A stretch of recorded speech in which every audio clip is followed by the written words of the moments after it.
एक लालची दुकानदार की कहानी। एक छोटे से गांव में एक दुकानदार रहता था जिसका नाम रमेश था। रमेश एक छोटी सी किराना दुकान चलाता था। उसकी दुकान गांव के बीच में थी और हर दिन गांव वाले उसकी दुकान से सामान खरीदने आते थे। रमेश का काम चल रहा था, लेकिन उसमें एक कमी थी। वो बहुत लालची था। उससे ज्यादा पैसे कमाने की आदत थी और इस चक्कर में वह अपने ग्राहकों के साथ चालाकियां करता था।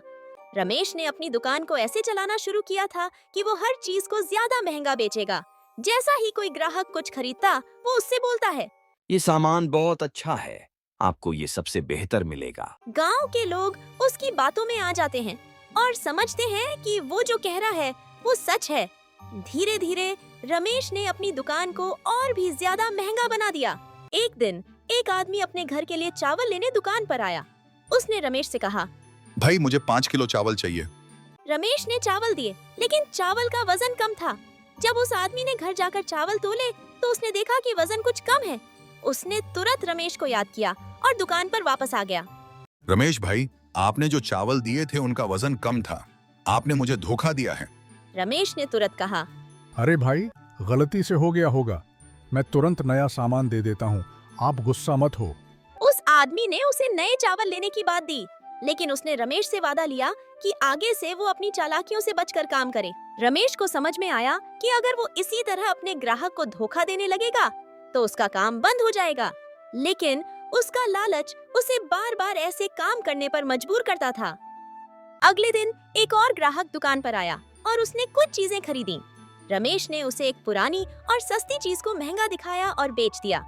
थोड़ी देर बाद ग्राहक को ये समझ में आया कि उसने धोखा दिया है। उसने रमेश को डांट दिया, मैं सबको बता दूंगा कि तुम किस तरह धोखा करते हो। तुम्हारे जैसे दुकानदार को कभी जिंदा नहीं रहना चाहिए। रमेश को अपनी गलती समझ में ही आई, लेकिन तब तक उसके खिलाफ कई ग्राहक इकट्ठा हो चुके थे। एक दिन गांव में एक बड़ा मेला लगाने वाला था। मेला लगते ही लोग अपने घर के लिए चीजें खरीदे दुकान पर आने लगे। रमेश ने सोचा कि ये अच्छा मौका है ज्यादा पैसे कमाने का। उसने अपनी दुकान पर कुछ नए और महंगे सामान डाले और लोगों को बेचनी से बेचना शुरू कर दिया। लोगों को लगता है कि मेला है, सब कुछ खरीदना जरूरी है, इसलिए उन्हें रमेश की बातों में आकर चीजें खरीदनी शुरू कर दी। लेकिन धीरे धीरे लोगों को समझ में आया कि वो सामान उतना अच्छा नहीं था जितना रमेश ने दिखाया था। लोगों ने मिलकर रमेश के खिलाफ शिकायत की और उसके धोखे का पता चल गया। गांव वाले बहुत गुस्सा हुए और उन्होंने फैसला किया कि रमेश की दुकान का सामान अब कोई नहीं खरीदेगा। रमेश को अपनी गलती समझ में आई, लेकिन जब तक बहुत देर हो गई थी। उसने अपनी दुकान बंद कर दी और विचार किया कि अगर उसने अपनी चालाकियों छोड़ा होता तो उसका काम कभी बंद नहीं होता।